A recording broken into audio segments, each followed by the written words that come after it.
ఏబిసిడీలు బాగా చదువుకోవాలి. హ్మ్.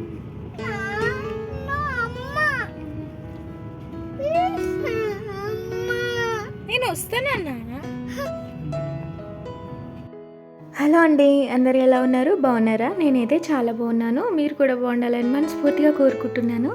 Once again welcome back to my channel Mahibujji lifestyle. పిల్లలను స్కూల్కి పంపించడం అంటే మామూలు విషయం కాదు. అసలు తలపానం తోకకొస్తుంది నాకైతే రోజు ఇవన్నీ ఏదో అదిరిచ్చి బెదిరించి పంపడానికి.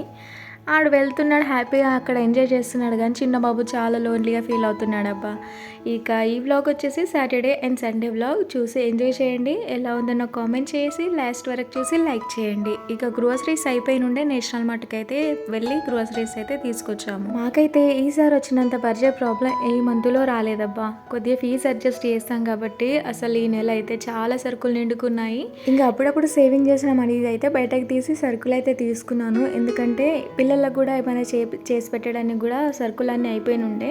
అందుకని ఇక తప్పని పరిస్థితిలో ఆ డబ్బులు అయితే తీసేసుకొని సరుకులు అయితే తీసుకొచ్చాను. అందుకే నబ్బా, హౌస్ వైఫ్కి కొన్ని అప్పుడప్పుడు మనీ ఇస్తూ ఉండాలి. ఇలాంటి టైంలో చాలా ఉపయోగపడుతుంది. నేను ఒకటి ఫాలో అవుతానబ్బా, మీకు కూడా నచ్చితే మీరు కూడా ఫాలో అవ్వండి. మంత్లీ శాలరీ రాగానే మా వారి దగ్గర నుంచి ఒక 2000 3000 ఎన్నో కొన్ని నేను తీసి పెట్టుకుంటాను. అవి తీసి పెట్టుకొని నేను పక్కకు పెట్టేసి అవి లేవు నా దగ్గర అనేసి మర్చిపోతానమాట. అంటే డబ్బులు మన దగ్గర లేవు, అవి మనవి కాదు అని. అప్పుడు అలాగే ప్రతి నెల అలా చేస్తాను. సడన్గా ఏదైనా సిచ్యువేషన్ వచ్చినప్పుడు, మనీ అవసరం వచ్చినప్పుడు మాత్రమే అవి యూజ్ చేస్తాను. అది అనమాట నా సీక్రెట్. మనకి ఎప్పుడైనా సరే ప్రాబ్లమ్స్ అనేవి చెప్పి రావు కదా, దట్టు మిడిల్ క్లాస్ వాళ్ళకి మనీ ఎప్పుడు అవసరం వస్తుందో అస్సలు చెప్పి రాదు. అందుకని అలా కొద్దిగా సేవింగ్ చేసి పెట్టి ఉంటే ఎవరికో అడగాల్సిన పని ఉండదు, టెన్షన్ పడాల్సిన అవసరము ఉండదు. చాలా మంది ఇళ్ళలో హౌస్ వైఫ్ అంటే జస్ట్ వంట చేయడం, పిల్లల్ని చూసుకోవడం, ఇల్లు క్లీన్గా పెట్టుకోవడం ఇదే చూస్తారు. కానీ తనకంటూ ఒక టాలెంట్ ఉంటుంది, తను కూడా మనల్ని ప్రొటెక్ట్ చేస్తుంది కదా, తన సలహాలు తీసుకోవాలి, ఏదైనా మంచి చెడులకు యూస్ చేసుకోవాలని ఎవ్వరూ ఆలోచించరు. ఏదైనా చేయడానికైనా ఏదైనా చెప్పడానికి ప్రయత్నిస్తే నీకేం తెలియదు, పోయి వంట చేసుకోపో అని తిన్నగా అనేస్తారు. కానీ తను చూపించినంత కేరింగ్ మన లైఫ్లో ఇంకెవ్వరూ చూపించలేరు. ఈ విషయంలో అయితే నేను చాలా లక్కీ అబ్బా. మా ఇంట్లో అయితే అలా అస్సలు ఉండదు. నేను అన్నీ చూసి చేస్తాను, నాకు అన్నీ చెప్పి చేస్తారు మా వారైతే. ప్రతి ఒక్కటి నా సలహా తీసుకొని ఇంకేదైనా ఆయన మొదలు పెట్టరు. అందుట్లో అయితే నేను చాలా లక్కీ అని చెప్పొచ్చు. ఇంకా ఇక్కడైతే సరుకులన్నీ సర్దుకుంటున్నాను. సరుకులు తేవడం ఒక ఎత్తు అయితే ఇవన్నిటి నీట్గా ప్రాపర్గా సర్దుకోవడం ఇంకొక ఎత్తు. ఈ వీక్లో ఫ్రైడే రోజు మొహరం పండుగ ఉందంట, అమ్మ వాళ్ళ దగ్గరికి వెళ్ళాలి. ఇక వచ్చేసరికి సరుకులన్నీ లేకపోతే నాకేం తోచదు. అందుకని కాస్త ముందుగా తెచ్చిపెట్టుకుంటే ఊరు నుంచి రాగానే ఇక కాస్త రిలీఫ్గా ఉండొచ్చు అనేసి ముందుగానే తీసుకొచ్చాను. లేదంటే మా వారు ఇంట్లో ఉంటారు, ఆయనకి ఇంకేం తోచదు ఏం లేకపోతే, కొద్దిగా అన్ని ప్యాక్ చేసి ఉంచితే తనకి ఇంట్రెస్ట్ ఉన్నప్పుడు వంట చేసుకుంటాడేమనేసి ముందుగానే తీసుకొచ్చి పెట్టాను. ఇంకా అక్కడైతే గ్రోసరీస్ కన్నా ప్రోడక్ట్స్ అయితే బాగుంటాయి. చిన్న డబ్బాలు కానీ ఇంకా అట్లా అంటే కిచెన్ ఐటమ్స్ అయితే చాలా బాగుంటాయి. ఇక నేను ఈసారి అయితే మళ్ళీ చిన్న డబ్బాలు కొద్దిగా ఇంతకుముందు తీసుకొచ్చాను కదా, ఇంకొక సెట్ అయితే తీసుకొచ్చాను. చాలా క్యూట్గా భలే ఉంటాయి ఇవైతే.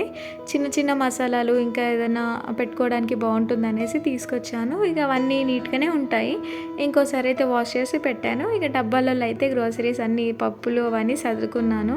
పెద్దోడునైతే స్కూల్కి పంపించేసి వచ్చాను. అంటే ఫస్ట్లో చూసారు కదా, దించేసి వచ్చాను. ఇక ఇక్కడ నుంచి అయితే వ్యాన్ వచ్చేస్తుంది ఇంటికి. ఇంకా వ్యాన్లోనే వెళ్తాడు, ఇంకా వస్తాడు.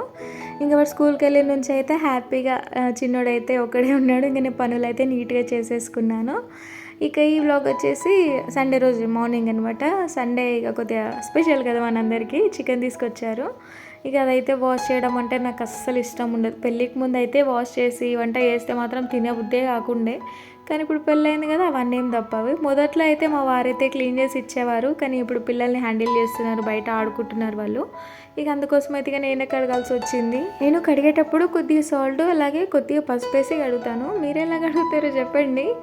చికెన్ అయితే హడావిడిగా పెద్ద ప్రాసెస్ ఏం చేయట్లేదు, సింపుల్గా చేస్తాను. ఎవరైనా కొత్తగా చూస్తున్నట్టయితే, వంట రాని వాళ్ళు ఉంటే ఈ విధంగా చేస్తే ఈజీగా మీకు నేర్చేసుకోవచ్చు. ఈజీ ప్రాసెస్ కూడా, మీరు కూడా చూడండి ప్రాసెస్. చికెన్ అయితే నీట్గా వాష్ చేసి పక్కన పెట్టుకున్నాను కొద్దిసేపు వాటర్ అంతా వెళ్ళిపోయేంత వరకు. తర్వాత ఒక ప్లేట్లో అయితే చికెన్ వేసి అందులో ఉప్పు, కారం, వెల్లుల్లి పేస్ట్, ఇంకా పసుపు, పెరుగు అన్నీ వేయాలి. కొద్దిగా కొత్తిమీర, అలాగే చిన్న చిన్న ముక్కలుగా ఒక 2 పచ్చిమిర్చి కూడా వేసిన తర్వాత కొద్దిగా ఫ్రైడ్ ఆనియన్స్ వేస్తే కూడా ఇంకా బాగుంటుంది.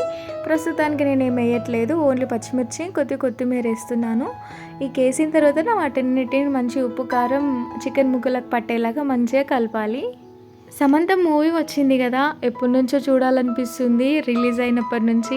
అందుకే నైట్ రాగానే మా వారితోని చాలా బతిమలన్నా తీసుకెళ్ళవా అని. నైట్ ఏమో వద్దులే, పిల్లలు ఉన్నారు, సౌండ్కి మళ్ళీ ఎఫెక్ట్ అవుతుంది, పిల్లలు భయపడతారు, చీకటిగా ఉంటుంది అనేసి ఏదేదో కథలు పడ్డాడు. పొద్దున్న లేవగానే బయటికి వెళ్ళాడు. ఏంటో మరి ఏదైనా ప్లాన్స్ ఉన్నాయేమో ఫ్రెండ్స్తో అట్లా అనేసి అనుకున్నాను, కానీ టికెట్ బుక్ చేసి నాకు మెసేజ్ చేశారు, టికెట్ అది బుక్ అయినది. అప్పుడు అసలు నాకు ఎంత హ్యాపీగా అనిపించిందో తెలుసా. అప్పుడప్పుడు ఇలాంటి సర్ప్రైజ్ ఇవ్వాలి కదా, మేము ఇంకా హ్యాపీగా ఫీల్ అవుతాం. బేసిక్గా మాకిద్దరికి సమంత అంటే కొద్దిగా ఫేవరెట్ అనమాట. ఎవరికైనా 1-2 ఫేవరెట్ ఉంటాయి, మాకైతే టోటల్గా ఫేవరెట్ అనమాట ఇద్దరికి. ఏదైనా ఇద్దరికి ఒకటే ఇష్టం ఉంటుంది, అదేంటో మరి. మూవీ అయితే చాలా అంటే చాలా బాగుంది అబ్బా. సమంత గారిని ఈ యాంగిల్లో చూడడం అయితే నేనైతే ఫస్ట్. సమంత గారి గొప్పతనం ఏంటంటే తనకి ఏదైనా క్యారెక్టర్ ఇస్తే దాంట్లో మొత్తం జీవించేస్తుంది. అంటే అప్పటి సావిత్రి లాగా అనమాట. తన డైలాగ్ టైమింగ్ కానీ, కామెడీ టైమింగ్ కానీ అసలు అద్దరగొట్టింది అబ్బా. లాస్ట్లో అయితే పీక్స్, అసలు ఆ గన్ ఫైర్ ఏంటబ్బా, అసలు హీరో చేసినట్టు చేసింది. నిజంగా హ్యాండ్స్ ఆఫ్ మీకు. మూవీ స్టార్టింగ్ నుంచి ఎండ్ వరకు ఎక్కడ బోర్ కొట్టలేదు, చాలా ఇంట్రెస్టింగ్గా ఉంది. అలాగే చాలా ట్రెడిషనల్గా శారీస్, వాళ్ళ గెటప్ అసలు అద్దిరిపోయింది అనుకో. అసలు ఈ మూవీలో ఫ్రెండ్ క్యారెక్టర్ చేసిన కిరణ్మయి గురించి చెప్పాలంటే నిజంగా ఆసమ్. అసలు లైఫ్లో ప్రతి అమ్మాయికి కానీ అబ్బాయికి కానీ అలాంటి ఫ్రెండ్ ఉండాలబ్బా. ఎంతమంది ఉండి ఏం లాభం, అలాంటి ఒక్క ఫ్రెండ్ ఉంటే లైఫ్ లాంగ్ అసలు ఎంత బాగుంటుంది. ప్రాబ్లం అనే టైంకి అలాంటి ఫ్రెండ్ తప్పకుండా ఉండాలి ప్రతి ఒక్కరి లైఫ్లో అనిపించింది. మనం మూవీస్ చూస్తుంటాం, దాంట్లో పాజిటివ్ కన్నా నెగిటివ్కే ఎక్కువ అట్రాక్ట్ అయిపోతాం. హీరో హెయిర్ స్టైల్ కానీ, హీరో డ్రెస్సింగ్స్ కానీ, హీరోయిన్ మేకప్ అలాంటివి అనమాట. కానీ హీరో మనకి ఏం చెప్తున్నాడు, ఆ స్టోరీ దేని గురించి ఉంది, మనకి ఎలాంటి మెసేజ్ ఇస్తున్నాడు అనేసి ఆలోచన. మూవీ చూస్తున్నంతసేపు నాకు ఎక్కువ శారీస్, వాళ్ళ గెటప్, వాళ్ళ ట్రెడిషనల్ అదే చూస్తూ ఉన్నా నేనైతే. ఎందుకంటే నాకు అలాంటి ఇష్టం కాబట్టి నేను ఎక్కువ అదే గమనిస్తూ ఉన్నా. ఇంకా చూస్తూ నాకు ఆ మూవీ అంటే ఏం మెసేజ్ ఇస్తున్నారు మనకు అనేసి అర్థమైంది. ఇంట్లో ఉండే ఆడవాళ్ళు తన ఫ్యామిలీకి ఏదైనా ప్రాబ్లం వస్తే ఏ విధంగా ఫైర్ అవుతుంది అనేసి ఈ మూవీలో మెసేజ్ అనమాట. అదేవిధంగా ఒక కోడలికి కష్టం వస్తే మామయ్య, అత్తయ్య ఒక తల్లిదండ్రులుగా మారి ఆ ప్రాబ్లంకి ఎదురెళ్ళి ఉన్నారు కదా, అది ఆసమ్ అసలు. ఇక మీకు మూవీ చూసాకే అర్థమవుతుంది. ఇక ఇక్కడైతే చికెన్ అయితే చేస్తున్నాను. ఆయిల్ వేసి కొద్దిగా జీరా, అలాగే కొద్దిగా మసాలాలు వేసాను. జీరా, ఇంకా సాజీరా, కొద్దిగా దాల్చిన చెక్క, స్టార్ అనాస వేసిన తర్వాత కొద్దిగా ఉల్లిపాయలు అలా వేసి తాళం పెట్టాను. ఇంకా పక్కన చిన్నోడి కూడా చేయాలి కాబట్టి రైస్ అయితే చేస్తున్నాను. ఇంకా ఉడికేటప్పుడే కొద్దిగా నెయ్యి వేస్తున్నాను అందులో. అన్నం అయిన తర్వాత వేస్తే స్మెల్ వస్తుంది, తినట్లేదు, అందుకే వండేటప్పుడే వేస్తున్నాను. ఇక ఈరోజు సండే కాబట్టి మా వారు ఉంటారు, పిల్లల బాధ్యత మొత్తం ఆయననే తీసుకుంటాడు. ఇక వాళ్ళకైతే రెడీ చేస్తున్నాడు, స్నానం చేపించి అట్లా. ఇక వంట చేస్తే ఇక తినేసి అంటే 2 o'clock వెళ్తున్నాం అనమాట మూవీకి.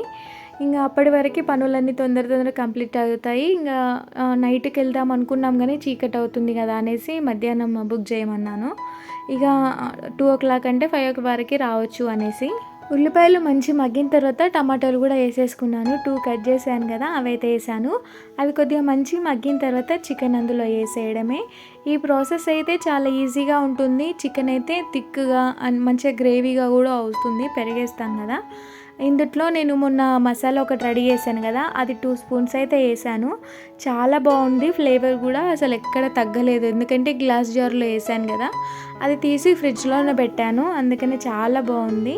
ఇంకా చికెన్ అయితే ఇక్కడ వేసేస్తున్నాను. ఇక మెల్లిగా ఒకసారి కదిపేసి ఒక 2 times 3 times ఒకసారి చూస్తే అయిపోతుంది. చికెన్ తొందరగానే ఉడుకుతుంది కదా. ఇంకా ఈ గిన్నె అయితే లోపల ఉండే అందులో నుంచి తీసాను వంట చేసుకోవడానికి బాగుంది అనేసి. వంట చేసుకోవడానికి ఆల్మోస్ట్ అల్యూమినియమే నా దగ్గర ఎక్కువ ఉన్నాయి, అందుకని స్టీల్ అయితే తీసుకున్నాను. అల్యూమినియం అల్యూమినియంలో వంట చేస్తే మంచిది కాదంట. ఇక ఎక్కువ శాతం అయితే స్టీలు మట్టి పాత్రలు ఇందులో చేస్తే చాలా మంచిదంట. ఇక మట్టి పాత్రలు అంటే మన వల్ల కాదు, ఎప్పుడైతే తెస్తామో తెలియదు. పిల్లలు ఉన్న దగ్గర అయితే కుండ కూడా తీసుకోలేను, అందుకే ఇంకో చిన్న మగ్గు తీసుకొని హ్యాండిల్ చేసుకుంటున్నా. అది కూడా ఎప్పుడు అడుగుతుందో తెలియదు, అందుకనే ఇది చూడడానికి బాగుంది, అట్లానే స్టీల్ కదా అనేసి ఇదైతే తీసుకున్నాను. చూడడానికి కూడా క్యూట్గా ఉంది కదా. ఇలాంటివంటే ఎందుకబ్బా చిన్నప్పటి నుంచి బాగా ఇష్టం. చిన్నప్పుడు ఆడుకుంటుంటాం కదా, చిన్న కుక్కరు చిన్న పొయ్యి అట్లా, అప్పుడు కూడా ఇలాంటిదే ఉండే నా దగ్గర. ఇప్పుడేమో నిజంగా వంట చేస్తున్నాం, సేమ్ అలాంటిదే రియల్ది కూడా ఉంది. పిల్లల్ని పట్టుకుంటే 1 అవర్ 2 అవర్స్లో వంట కంప్లీట్ చేస్తాను. ఎందుకంటే వాళ్ళు సతాయించిర్రు అంటే అసలు నాకు వంట చేయబుద్ధి కూడా కాదు. ఎందుకంటే మాటికి దగ్గర వచ్చి డ్రెస్ పట్టుకుంటారు, వచ్చి భయం వేస్తుంది అసలు వంట దగ్గరికి పిల్లలు వస్తాయి ఎక్కడ ఏం పడుతుందో అని. ఇంక ఇక్కడైతే కూర ఆల్మోస్ట్ ఉడికిపోయింది. ఇంకా మా వాళ్ళైతే రెడీ ఉన్నారు తినడానికి. ఇంకా వాళ్ళ కోసం అయితే దోశ వేస్తున్నాను. చికెన్లోకి దోశ చాలా బాగుంటుంది, మా వాళ్ళకి అదే ఇష్టం. చిన్నోళ్ళు కూడా తింటారు, చిన్న చిన్న ముక్కలు చేసిస్తే దోశతోని, అందుకనే దోశ పోస్తున్నాను. ఇంకా తినేసి బయలుదేరడమే. ఈరోజు నాకు మల్లేశ్వరి మూవీలో నుంచి ఒక డైలాగ్ గుర్తొచ్చిందబ్బా. ఏందో మీరే గెస్ చేసి నాకు మెసేజ్ చేయండి. లాస్ట్లో ఎమోషనల్ అవుతూ హీరో గురించి హీరోయిన్ ఒక డైలాగ్ చెప్తుంది. ఈరోజు నేను అదే ఎమోషనల్లో ఉన్నానండి. ఇంట్లో ఉండే ఆడవాళ్ళకు ఒక చిన్న ప్రపంచమే కదా ఇల్లు, భర్త, పిల్లలు, పనులు. అలాంటి ఆడవాళ్ళకి టైం ఇవ్వడం అంటే అసలు అదృష్టం చేసుకోవాలి మీరు. ఎందుకంటే ఏదైనా సరే మీతో షేర్ చేసుకోవడం తప్ప ఇంకేముంటుంది చెప్పండి మన లైఫ్లో. అందుకే వారానికి ఒక సినిమా, బయటకి ఇంకా ఎక్కడైనా తీసుకెళ్ళడం, అంతే కదా మీరు చేసేది. బయట ఎవరెవరికో టైం ఇస్తారు, కానీ ఇంట్లో ఉండే ఆడవాళ్ళకి టైం ఇయ్యారబ్బా. ఒక్కసారి ఇచ్చి చూడండి, వాళ్ళు ఎంత బాగా చూసుకుంటారో మీకే అర్థమవుతుంది.